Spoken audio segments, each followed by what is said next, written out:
በስመ አብ ወወልድ ወመንፈስ ቅዱስ አሐዱ አምላክ አሜን። በመላው ዓለም የምትኖሩ የልዑል እግዚአብሔር ቤተሰቦች በመድኃኔዓለም ስም በድንግል ማርያም ሐዘናትና የቃል ኪዳን ኃይል እንደምን ሰነበታችሁ?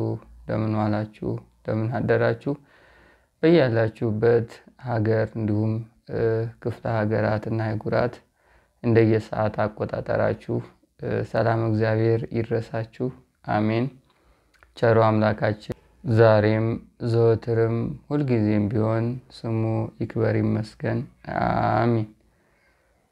እሺ ዛሬ እንደ መድኃኔዓለም መልካም ፈቃድ የምንማማርበት ርዕሳችን በመድኃኔዓለም ፈቃድ የምንማማርበት ርዕሳችን የሚሆነው የጾም ፈተናዎች ወይም በጾም ጊዜ የሚያጋጥሙን የክፉ መናፍስት ፈተናዎችና መፍትሄዎቻቸው በሚል ርዕስ እግዚአብሔርን አንደበት አድርጌ መድኃኔዓለምን አምኜ ኃይሉን ተማምኜ ወደ እናንተ ፊት ቀርባለሁኝ።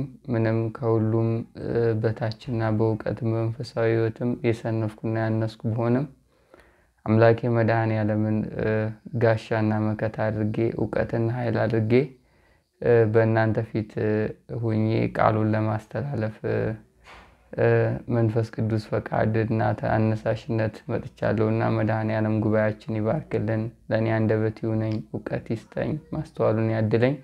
እናንተም በዛው ልክ ደግሞ የምትሰሙበትን ወደ ተግባር የምትቀይሩበትን መንፈሳዊ ኃይልና አቅም ጉልበት ይስጣችሁ። ወደ ትምህርታችን ከመሄዳችን በፊት እንደ እግዚአብሔር መልካም ፈቃድ የበረከት ስራዎችን እየሰራ የሰማዕቷን የቅድስት አርሴማ ቤት እንደሚታወቀው የሰማዕቷን የቅድስት አርሴማ የበረከት ስራ እየተንቀሳቀሰን ነው። ከዚህ በፊት በጣም መስራት እንዳለብን ወደ እናንተ አቅርቤ ሰማዕቷም ረድታን ለእኔም አንደበት ሆናኝ ልጆቿን ልባቸውን አነሳስታ በመጠኑም እያገዛችሁን ነው። አሁንም ይቀራል፣ ገና ነው። ከዚህ በፊት ዝናብ እንደሚገባበት ጣራው ለመፍረስ ዋዜማ ላይ እንደደረሰ ትንሽ እንደቀረው ነበር የነገርኳችሁና እናድሰዋለንም ብያችሁ ነበረ። አሁን ላይ ግን በዚህ የበጋ ዝናብ እንኳን የክረምት ሳይሆን የበጋ ዝናብ ዘንቦ ቤቱ ሙሉ ለሙሉ ግድግዳውም በቃ ለመፍረስ ትንሽ ቀርቶታል። የፈራረሱም አካል ስላለው እዛ ያሉ ሰዎች በቃ እንደ አዲስ ይሰራልን የሚል ሀሳብ አንስተዋል።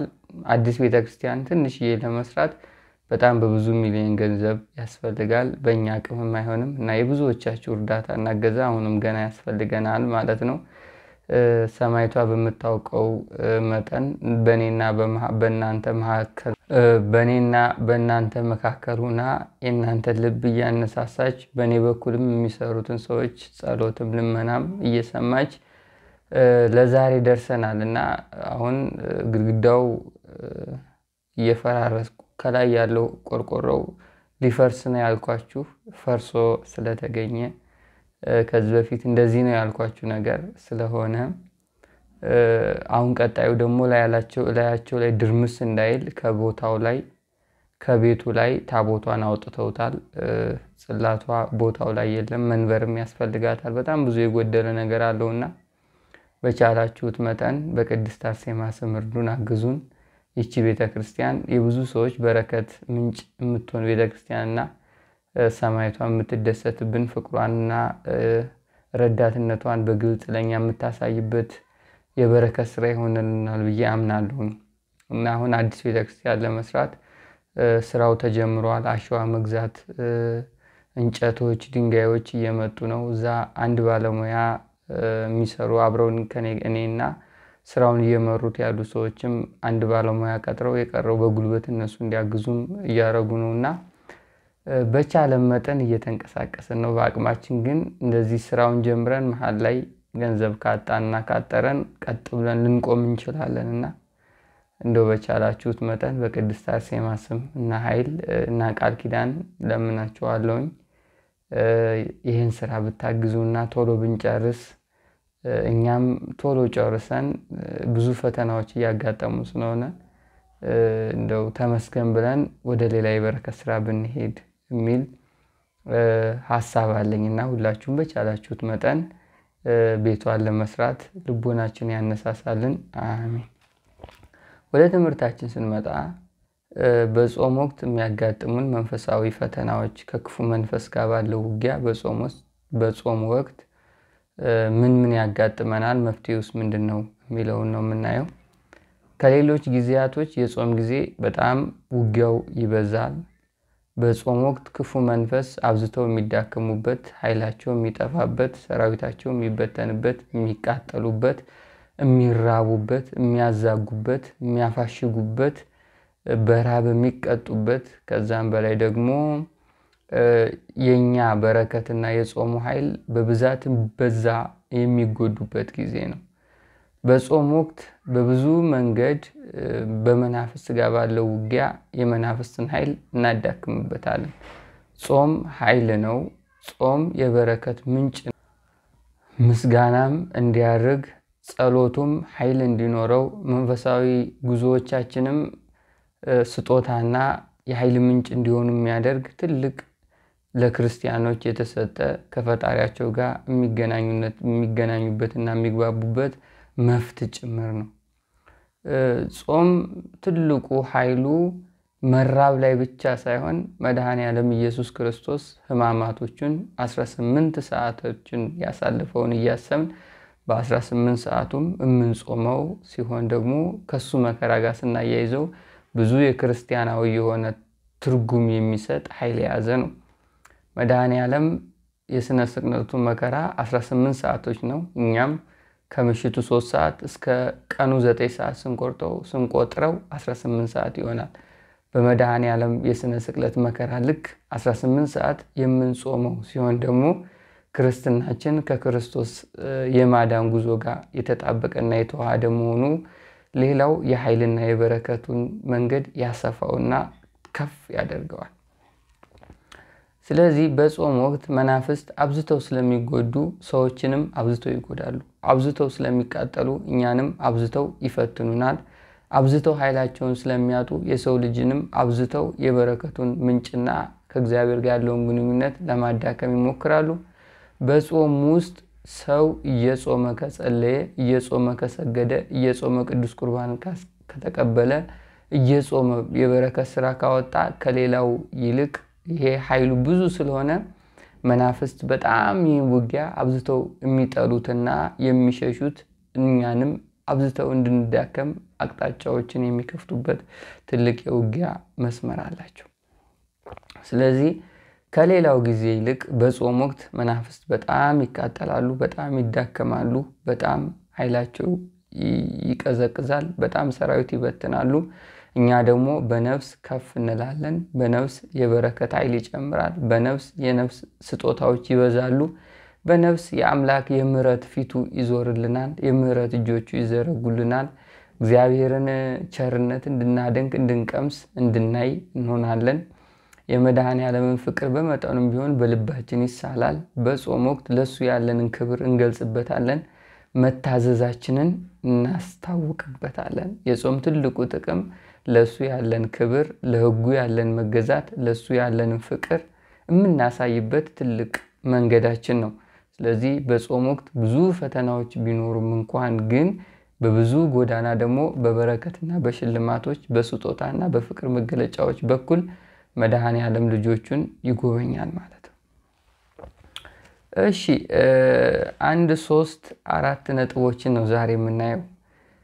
በጾም ወቅት ምን አይነት ፈተናዎች እንደሚያጋጥሙ። የመጀመሪያው ፈተናችን በጾም ወቅት መንፈሳዊ ሕይወት መቀዝቀዝ ወይም መንፈሳዊ ዝለት ነው።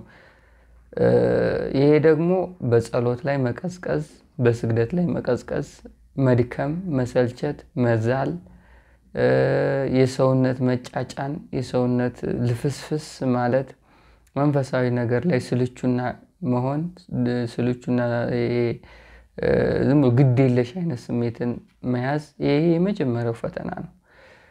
ይሄን ደግሞ የሚያደርገው በተለይ በጾም ወቅት ሰው ልጆች በብዛት አብዝተው እንዲበሉ ከውስጥ ሆኖ የረሃቡን ኃይል ይለቃል።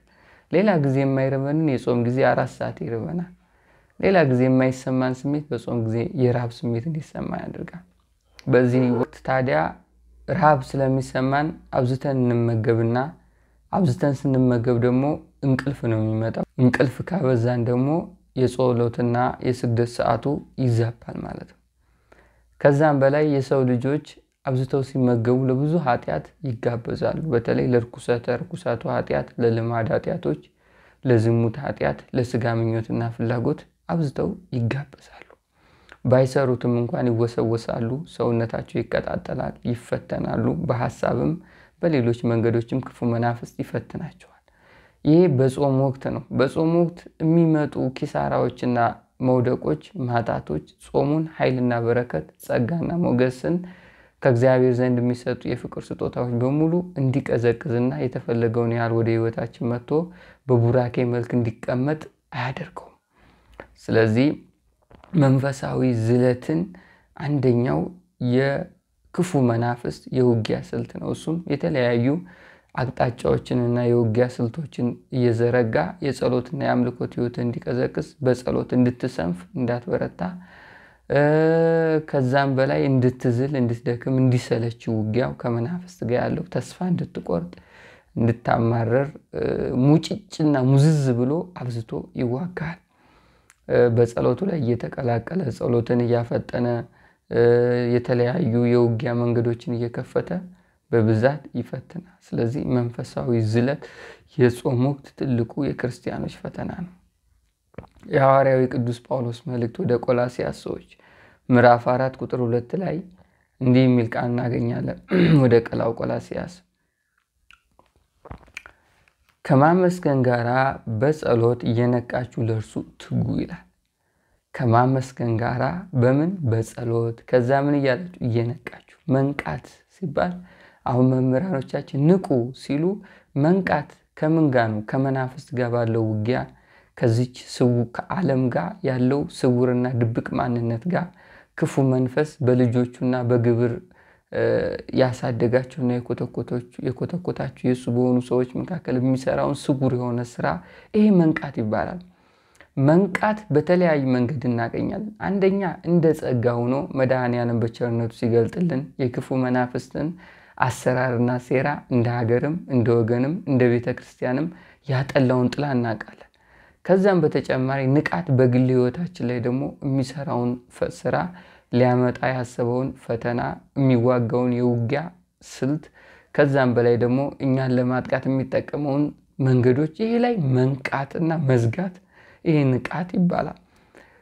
በአጠቃላይ ነቅታችሁ ሲል በመናፍስት አሰራር ላይ በመናፍስት ስራ ላይ ሴራ ላይ ከዛም በላይ በዓለም ስውርና ድብቅ በሆነ ማንነቷ ላይ በየጊዜው ሊመጣብንና የምንወድቅበት ፈተናዎች ላይ ይሄ ዊክነሶቻችን ላይ ዊክነሶቻችሁ ላይ ከዛም በላይ መንፈሳዊ ህይወትን ደግሞ በምን አይነት መንገድ እንደምታሰምረው እንደምታስተካክለውና የበለጠ ተወዳጅ እንደምታደርገው የምታስብበት መንገድ ላይ ይሄ በአጠቃላይ ነቅታችሁ ይላል።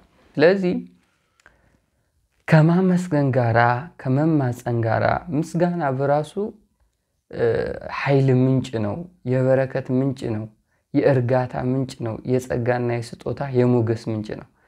ሰው ልጆች ከልብና በንጽህና ከፍቅር የመነጨ ምስጋና ይዘው የሚንቀሳቀሱ ከሆነ ምስጋና በራሱ ህይወት ነው፣ ኑሮ ነው፣ እንጀራ ነው።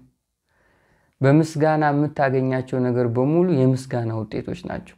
አመስግነ የምታገኘው እንጀራ የምስጋና እንጀራ፣ አመስግነ የምትወልዳቸው ልጆች የምስጋና ልጆች፣ አመስግነ የምትሰራው ስራ የምስጋና ስራ፣ አመስግነ የምታገኘው ንብረት ሀብት በሙሉ የምስጋና ሀብት ይሆናል።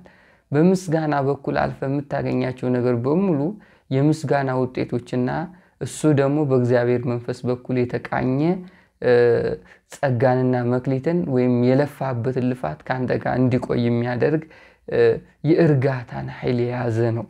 ስለዚህ ከማመስገን ጋራ ይላል በምስጋና በጸሎት ከዛ ምን እያላችሁ እየነቃችሁ። ንቃት ያስፈልጋል። አያችሁ፣ በክፉ መንፈስ ላይ እየነቃችሁ፣ በዘመኑ ላይ እየነቃችሁ፣ ዲያብሎስ እናንተን ከዚህ በፊት የጣለበትን መንገድ በሱ ላይ እየነቃችሁ፣ ምን አይነት ፈተና እንደሚመጣባችሁ እየነቃችሁ፣ ክፉ ሰዎች ክፉ ሰው፣ ክፉ ሰዎች፣ ክፉ ጊዜ፣ ክፉ ዘመን ሊፈትናችሁ ያለውን ፈተና ላይ እየነቃችሁ ምን በሉ ነው የሚለው? ለእርሱ ትጉ።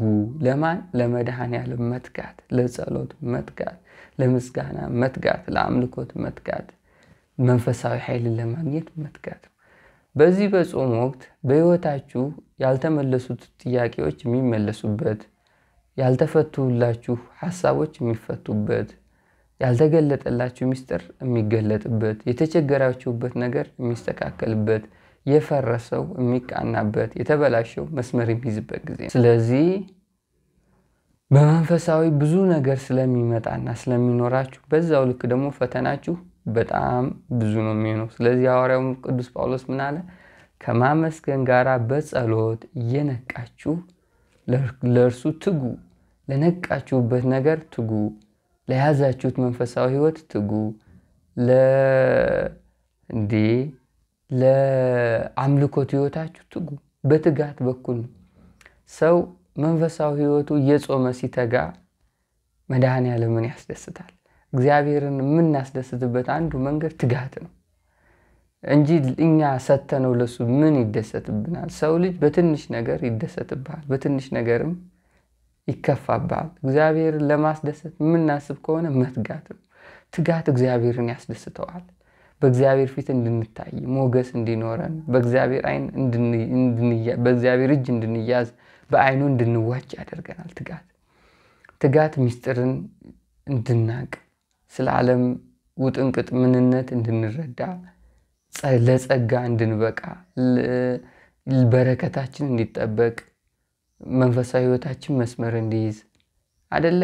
ከኃጢአት እንድንርቅ፣ ከዕለት ወደ ዕለት የእግዚአብሔር መዓዛ እንዲኖረን፣ የኢየሱስ ክርስቶስ መዓዛ ቅዱሳን ኢየሱስ ክርስቶስ አይደለም ምንለው? የሱ መዓዛ እንዲኖረን፣ መገለጦች እንዲመጡ፣ የተደበቁ ነገር እንድናቅ፣ ይሄ የትጋት ውጤቶች ናቸው። ትጋት ከዛ መጠበቅ፣ ሁለቱ ለክርስቲያናዊ ጉዞ ትልቅ መሰረት አላቸው።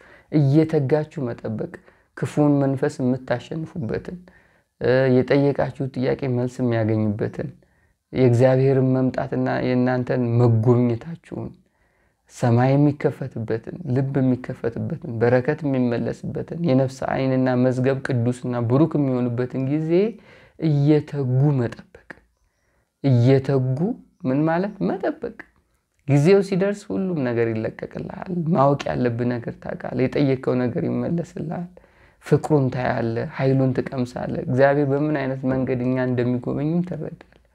ስለዚህ ትጉ፣ በትጋት ነው። መንፈሳዊ ህይወት ትጋት ከሌለው በብዙ ጎዳና በፈተና እንዲከበብ ያደርገዋል። በቀላሉ መናፍስት ቆስቁሰው ከአቅጣጫ እንድትወጣ ያደርገዋል። በቀላሉ ማንነትህ እንዲናጋ ይሆናል። በቀላሉ ካለበት አቋም እንድትንሸራሸር ያደርጋል። ስለዚህ ትጉ ነው ዋናው። ትጋት የብዙ ጸጋዎች ምንጭ ትጋት ነው። የብዙ ኃይል ምንጭ ትጋት ነው። የብዙ ምስጢራቶች እንዲገለጡ የሚያደርገው ትጋት ነው። መንፈስ ቅዱስ ልብን እንዲይዝልህ የሚያደርገው ትጋት ነው። እግዚአብሔርን ደስ የሚያሰኘውና ሰማይ እንዲከፈትልህ የሚያደርገው ትጋት ነው። ስለዚህ እየነቃችሁ ከዛ በኋላ ለእርሱ ትጉ። ለነቃችሁበት ነገር ትጉ። ለአምልኮት ትጉ። ለጸሎት ትጉ። በትጋት ውስጥ ብዙ ምስጢራቶችንና መንፈሳዊ የሆኑ ነገሮችን ታገኛላችሁ ማለት ነው። ስለዚህ ይሄ የመጀመሪያው ነጥብ መንፈሳዊ ዝለት የጾም ፈተናዎቻችንን ጸሎት ላይ፣ አምልኮት ላይ፣ ስግደት ላይ መዛል፣ መሰልቸት፣ መድከም፣ መጫጫን፣ አብዝቶ መብላት፣ መተኛት ከዛ ስለዚህ ትጋት ትልቁ የክፉ መናፍስትን ውጊያ የምንጥልበት በነፍስ ደግሞ ብዙ ሽልማቶች የምናገኝበት ነው። ሁለተኛ በጾም ወቅት የሚያጋጥሙ ፈተናዎች መካከል ደዌ ነው፣ በሽታ ነው። በብዙ መንገድ ክፉ መናፍስት የጤናችንን መሰረታዊ የሆኑ ነገሮች እያናጉ ጾምን በመድኃኒት ምክንያትና በረሃብ በተለያዩ አካሄዶች እንድንሽረውና እንድናቋርጠው ያደርጋሉ። ይሄ ደግሞ አብዝተው ሲቃጠሉና የጾሙ ኃይልና በረከት እነሱን ሲነካቸው ከዛ ለመሸሽና ለመራቅ የሚያደርጉት የውጊያ መስመራቸው ነው። ስለዚህ በሽታ በጾም ወቅት ይበዛል። በተለይ ለመድኃኒት የሚዳርግ በሽታ መድኃኒቱ ጧት ነው የሚወሰደው። ትሽረዋለህ፣ በጧት ተነስተህ ትበላለህ። ጨጓራ፣ ደም ማነስ፣ ደም ግፊት የሚባሉ ነገሮችም የሚነሱት በጾም ወቅት ነው። በሌላው ጊዜ ያልተነሳውና ያልተቀሰቀሰው በሽታ ሁሉ በጾም ጊዜ ይቀሳቀሳል። አንተን ሊያጠቃ ከመናፍስት ጋር ተባብሮና ተዳብሎ ፍጥጥ ብሎ ወደ አንተ ይመጣባል። ስለዚህ የበሽታው ዓለምም በጣም አስቸጋሪ ነው። የማርቆስ ወንጌል ምዕራፍ 14 ቁጥር 38 ላይ እንዲህ የሚል እናገኛለን። ወደ ፈተና እንዳትገቡ ትጉና ጸልዩም፣ መንፈስስ ተዘጋጅታለች፣ ስጋ ግን ደካማ ነው አለ። አያችሁ፣ ወደ ፈተና ያውን በሽታው፣ ደዌው፣ ህመሙ፣ ጸሎት ማቋራጫ መንገዶች በሙሉ ፈተናዎች ናቸው። ይሄ እንዳይሆንባችሁ ትጉና ጸልዩ። ከጸለያችሁ እነዚህ በሽታዎች አይመጡም። አሁን መንፈስ ዝግጁ ነው ለጸሎት፣ ስጋ ግን ደካማ ነው። መንፈስ ብርቱ ነው፣ ስጋ ይዝላል። ነፍስ ሁሌ ብትጸልይ 24 ሰዓት በጣም ደስተኛ ነች። ስጋ ግን ይዝላል፣ ይደክማል። እንቅልፍ ነው የሚፈልገው፣ ምቾት ነው የሚፈልገው። የስጋና የነፍስ ፍላጎት ተቃራኒ ሆኖ እስከ ዓለም ፍጻሜ ድረስ ይቀጥላል። በስጋ ፍላጎት ምክንያት ነፍስን ታጠፋታለህ። በነፍስ ፍላጎት ምክንያት ደግሞ ስጋን ታዳብራታለህ። በመንፈስ ቅዱስ ኃይል እንድትባረክና እንድትዋጅ ታደርጋታለህ። አንዱ የሆነ ባላንስ አድርጎ ካልሄደ ብዙ ጊዜ የአንዱን ፍቅርና የአንዱን ኃይል አንዱ እያጠፋው ነው የሚሄደው። ስለዚህ ወደ ፈተና እንዳትገቡ የበሽታም ሆነ ሌሎች ፈተናዎች፣ የደዌም ሆነ የማጣት የበረከት ማጣት ፈተናዎች፣ የሰላምም ሆነ የመጨነቅ ፈተና፣ ሐሳብ የመበታተንም ሆነ በነገሮች ላይ ያለ መርጋት ችግር ሊያጋጥማችሁ ሲፈልግ ወይም ሲነካካችሁ ትልቁ መፍትሄው ምንድነው? ትጉና ጸልዩ፣ ወደ ፈተና እንዳትገቡ። የክርስቲያኖች ፈተና በክፉ መንፈስ የሚመጣባቸው ውጊያ ነው። የክርስቲያኖች ፈተና በረከታቸው መነጠቅ ነው። የክርስቲያኖች ፈተና ጤናቸው መዛባት ነው። የክርስቲያኖች ፈተና ውስጣዊ ህይወታቸው ባዶ መሆን ነው፣ መጨነቅ ነው፣ ማጣት ነው፣ መረበሽ ነው፣ ግራ መጋባት ነው። የክርስቲያኖች ፈተና አይምሯቸው 30 ነገር ማሰብ አንዱ ላይ ያለ መርጋት ነው። የክርስቲያኖች ፈተና የዝሙቱ የእርኩሰቱን ዓለም እንዲቀላቀሉ ከውስጥ ያለው ውስወሳ ነው። የክርስቲያኖች ፈተና ነፍሳቸውን ለማጥፋት የሚደረግ ውጊያ ነው። ሌላውማ ነፍሳቸውን ወስዷል። በስጋ ነው ቢጎዳቸው፣ ነፍስማ ከወሰደ እኮ ቆይቷል። የክርስቲያኖች ፈተና ግን የነፍስ መዝገባቸውን፣ የነፍስ ሐሳባቸውን፣ የነፍስ እይታቸውን፣ የነፍስ ህይወታቸውን፣ የቅድስት ሥላሴ ልጅነታቸውን ለማጉደፍ የሚደረግ ውጊያ ነው። የክርስቲያኖች ፈተና ከበረከት ለማራቅ፣ ከጸጋ ለማራቅ፣ ከሞገስ ለመንጠቅ፣ ፊታቸው ላይ ያለው የቅድስት ሥላሴ ድባብን ለማሸሽ፣ የቅዱሳንን ጥበቃ፣ የመላእክትን ረዳትነት ከነሱ እንዲርቅ የማድረግ ውጊያ ነው። ስለዚህ ይሄ ፈተና እንዳይመጣባችሁ ምን በሉ? ትጉ። ከዛ ጸልዩ። በቃ መጸለይ ነው። ዓለምን የምታሸንፈው በጸሎት ነው። ክፉ መንፈስን የምታሸንፈው በጸሎት ነው። እግዚአብሔርን የምታገኘው በጸሎት ነው።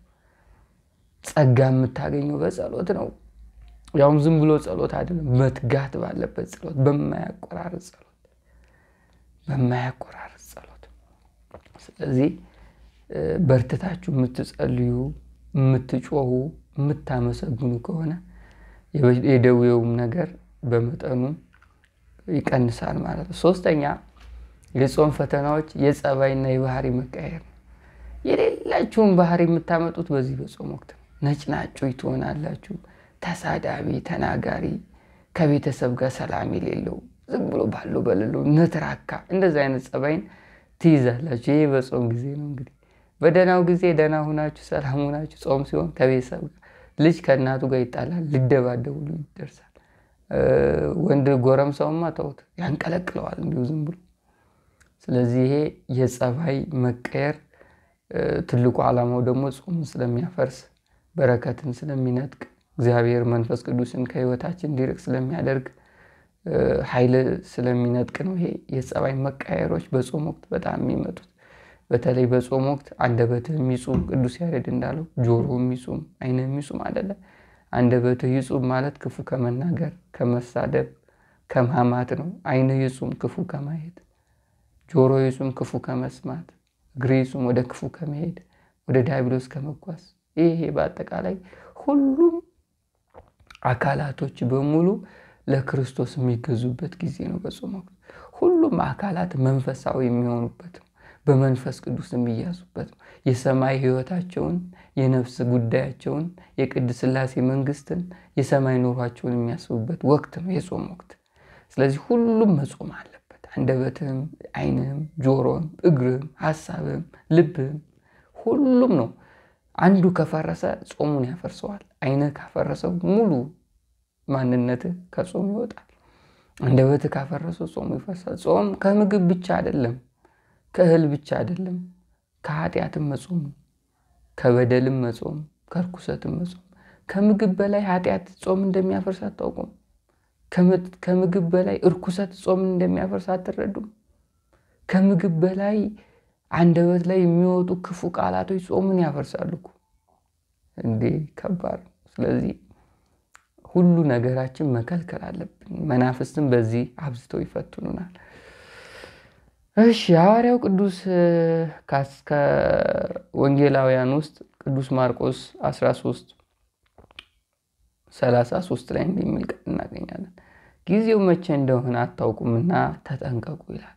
አያችሁ፣ የፈተና ጊዜው፣ የእግዚአብሔር መምጫ ጊዜው፣ ዲያብሎስም ወደ እናንተ መጥቶ አብዝቶ የሚፈትንበት ጊዜው፣ ለበረከትም ለእርግማንም፣ ለኃይልም ለርኩሰትም፣ ለማግኘትም ለማጣትም፣ ከፍ ለማለትም ዝቅ ለማለትም፣ በረከት በበረከት ለመሆንም ሁሉን ነገር ለማጣትም ጊዜውን አታውቁምና ምን በሉ ተጠንቀቁ። በቃ በመንፈሳዊ ጎዳና ፕሮግራሙን አታውቁም። እግዚአብሔር መቼ መጥቶ እንደሚጎበኝ፣ መቼ መጥቶ በሽታህንም ያጣህበት የጎደለን ነገርም እንደሚያስተካክል አታውቅም። ስለዚህ ተጠንቅቀ መጠበቅ ነው። በቃ ዝግጁ ነው መጠበቅ። አዎ፣ ስለዚህ ጊዜው መቼ እንደሆነ አታውቁምና ምን በሉ ተጠንቀቁ። የፈተናው ጊዜ፣ ዲያብሎስ እኛ ላይ የሚያጠላበት ጊዜ፣ አብዝቶ የሚፈትንበት ጊዜ፣ ክፉ መንፈስ እኮ ከመሬት ብድግ ብሎ አንተን ፈተና በፈተና እጥርጥር አያደርግም። ጊዜ አለው፣ ቅድመ ሁኔታዎች አሉት። ነፃ ፈቃድን ሳይጋፋ የእግዚአብሔርን ቸርነት ሳይነካ ነው አንተን የሚፈትን።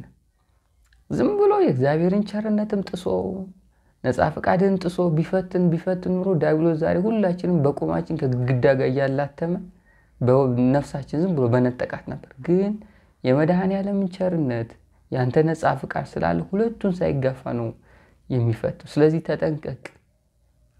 ነፃ ፈቃድን ሳታውቀው ለዲያብሎስ ልሰጥ ትችላለህ። የመድኃኔዓለም ቸርነት ሳታውቀው ካንተ ሊርቅ ይችላል። ምህረቱ ከህይወት ሊርቅ ይችላል። ፊቱን ሊያዞርብህ ይችላል። አዎ፣ መድኃኔዓለም ሩህሩህ አምላክ ነው፣ ደግ ነው፣ የዋህ ነው፣ ቸርነት ነው። ግን በቸርነቱ ውስጥ ደግሞ ዲያብሎስ ሊፈትን ይችላል። ቸር ነው እያልክ ዝም ብለህ ከኖርክ ያው ቸር ነው እያልክ ወደ ሲኦል ትገባለህ ማለት ነው። ስለዚህ ተጠንቀቁ። መቼ እንደሆነ አታውቁም። እግዚአብሔርም ክፉ መንፈስም የሚመጣበትን ጊዜ አታውቁም። ሰማይ የሚከፈትበትን ጊዜ አታውቁም። የነፍስ ዓይናችሁ የሚከፈትበት ጊዜ አታውቁም። ልባችሁ የሚከፈትበት ጊዜ አታውቁም። ለጸጋ የምትወጥቁበት ጊዜ አታውቁም። ዝም ብላችሁ ትጉ፣ ዝም ብላችሁ ጸልዩ፣ ግን ተጠንቀቁ። ዲያብሎስ መቼ እንደሚጥልህ አታውቅም። ራስህን ኃጢአት ውስጥ እንድታገኘው ብቻ ነው የሚያደርግ። መቼ እንደምታጣ አታውቅም። መቼ ባዶ እጅን እንደሚያስቀርህ አታውቅም። መቼ እንደሚያስጨንቅህ አታውቅም። መቼ እንደሚያራቁት አታውቅም። በነገሮች ግራ ስትጋባ ቀድመህ አታውቅም። አዎ፣ በብዙ መንገድ ሲከፋ ስታጣ፣ ሰውም ጊዜው ምኑም ሲሸሽህ አታውቅም። ስለዚህ ተጠንቀቅ። ጥንቃቄ በምንድን ነው ብሎ እዛው ራሱ ሐዋርያው ቅዱስ ማርቆስ ሲያስተምር ጽፎታል። አታውቁምና ተጠንቀቁ። ከዛ ምን ይላል? ትጉ፣ ጸልዩ። በቃ ነው። ትጉና ምን በሉ ጸልዩ። መጀመሪያ መጠንቀቅ ነው። የመንፈስ ቅዱስንም መምጫ፣ የክፉ መንፈስንም መምጫ፣ የማደግንም የመውደቅንም የማጣትንም የበረከት በበረከት መሆንንም የቡራኬንም የእርግማንንም ጊዜ አታውቁምና ተጠንቀቁ። ከዛ ምን በሉ ትጉና ጸልዩ። በትጋት ውስጥ እየጸለይክ ከቆየ መንፈሳዊ የሆኑ ነገሮች በሙሉ ወደ አንተ ይመጣሉ። እየተኛ ከቆየ ግን ሁሉም ነገር ይሸሽህና ዳቢሎሳዊ የሆኑ ነገሮች በህይወት ውስጥ እየተገለጡ አንተ መጨረሻ ላይ ከዳቢሎስ ከፍተህ ትገኛለህ። አንዳንዴ ሰይጣን ምን ይላል? እኔ እኮ ከአምላኬ ጋር እንኳን እንዳልታረቅ የአዳም ልጆች እኔ ጋር እየመጡ የሚጠይቁኝ ጥያቄ ይላል። ይሄ ነው እኮ አሁን ሰው ከሰይጣኑ ባሰ። ግብር የምንገብርለት እኛ እንዴ! ዳቢሎስ የማያስበውን ሐሳብ የሚያስበው የሰው ልጅ፣ የማያስበውን ርኩሰት የሚያስበው የሰው ልጅ። ሌላው ዓለም በግልጽ ነው ርኩሰቱ። የኛ የኢትዮጵያ ከዳቢሎስ ጋር ያለን ቁርኝነት በስውር ነው። ባህል፣ ወግ፣ ልማድ የሚሉ ነገሮች ሽፍን ያደርጉትና ርኩሰታችንና ይሄ ከእግዚአብሔር መራቃችን በጨለማ ነው። ሰው ሲገብር በጨለማ ነው። ኃጢአት ሲሰራ በጨለማ፣ ቤተክርስቲያን ሲበድል በጨለማ፣ ሀገር ሲበድል በጨለማ ግን ማንም አያውቅም። ስለዚህ ሁል ጊዜ ከማይጸልይ ሰው ህይወት ውስጥ የዳቢሎስ ሐሳብና እቅድ ነው ሲተገበር የሚለው ነው። ሁል ጊዜ የማያመሰግን ሰው ውስጥ የእግዚአብሔር መንፈስና በረከት ሊኖር አይችልም። በየትኛውም ጊዜ እግዚአብሔር በሌለበት ቦታ ክፉ መንፈስ አለ። እግዚአብሔር በማይገኝበት ቦታ የዳቢሎስ እጅ አለ። የእግዚአብሔር አይን ማያየው ቦታ ዳቢሎስ አብዝቶ ይፈረጭበታል። በየትኛውም ጊዜ እግዚአብሔር ባለበትና መንፈስ ቅዱስ ባደረበት ቦታ ክፉ መንፈስ አያድርም። ክፉ መንፈስ ቦታ የለውም። ስለዚህ ተጠንቀቁ፣ ከዛ ትጉ፣ ከዛ ጸልዩ፣ የእግዚአብሔር ልጆች ትሆናላችሁ። ስለዚህ ይሄ የጾም ጊዜ ፈተናዎችና መፍትሄዎቻቸው ናቸው። በጾም ወቅት መንፈሳዊ ህይወታችን ይዝላል፣ እንደክማለን፣ እንሰለቻለን፣ ሰውነታችን ይደክመዋል። ስራውም፣ የኑሮ ሩጫውም፣ የኑሮ ውጊያውም፣ የእንጀራ ፍላጎትም፣ የቤተሰብ ፍላጎት አለሟሟላትም፣ ጊዜውም የሚያመጣብን ጸባይና ባህሪ ይሄ በሙሉ ተደባልቆ መንፈሳዊ ህይወታችን ያዳክመዋል። አንድ ሰው ብቻውን ሆኖ ወይም በቤተሰብ ውስጥ እየጸለየ የስጋ ፍላጎቱን ቀዳዳ እየሞላ ልጆቹን ፍላጎታቸውን እየሞላ አይደክም? እኔ ራሱ ሳስበው ሳልኖረው ሳስበው ራሱ ይደክመኛል። ይሄ በሙሉ አድካሚ ነው። ስለዚህ በመጠኑ ቢሆን ግን የምስጋና ህይወታችሁን አትሳቱ። እግዚአብሔር ብርታቱን ይሰጣል። መንፈስ ቅዱስ እንደ አዲስ እንደተወለዳችሁ ልጆች ነው የሚያደርጋችሁ። መንፈስ ቅዱስ ያነቃቃችኋል። ልክ ምግብ እንደሚርባችሁ መንፈሳዊ ምግባር እንዲርባችሁ ያደርጋችኋል። እንድትጓጉ ያደርጋችኋል። መንፈስ ቅዱስ ሲመጣ ቡራኪያችሁ ለዓለም ይታያል። ለሌላው ሰው መደንገጫ ይሆናል። ክፉ ሰውና ክፉ መንፈስ ከሩቅ ያውቃችኋል። ስለዚህ ምን በሉ? ትጉና ጸልዩ። መንፈሳዊ ህይወታችሁን እንዳይዝልባችሁ አብዝታችሁ ትጉና ጸልዩ። በጾም ወቅት የሚመጡ ፈተናዎችን በሙሉ የምናሸንፍበት መንገድ ምንድነው ካላችሁኝ፣ ተግቶ መጸለይ ነው።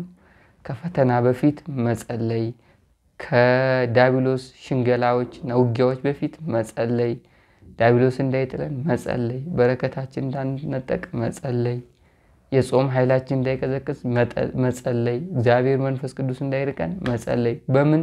በትጋት ያለ ማቆራረጥ፣ ያለ መሰልቸት፣ ያለ መድከም፣ ያለ መዛል፣ ያለ ማማረር። እንደው ዝም ብለህ አንዳንዴ አልሆነ የሚሉ ጊዜዎች አሉ። ለጸሎት በቃ ሰውነት ዛል ይላል፣ ይጫጫናል፣ ድክም ይላል። ዝም ብለህ ጀምረው። ከትንሽ ደቂቃ ጸሎት ወደ መሃል ስትደርስ መናፍስቶቹ አዚማቸውን ያነሱልሃል። ዝም ብለህ ጀምረው። እንደዚህ እንደተጫጫነ አይነ ላይ እንቅልፍ እንዳለ ጸሎትን ጀምረው። ከትንሽ ስትሄድ ያነሳል። ምን ይሄ እኮ ዝም ብሎ በቃ ጊዜያችንን ነው የሚበላብን። እና በርቱ። መድኃኔዓለም ከእናንተ ጋር ይሁን። አሜን። ወስብሐት ለእግዚአብሔር። ይቆይ።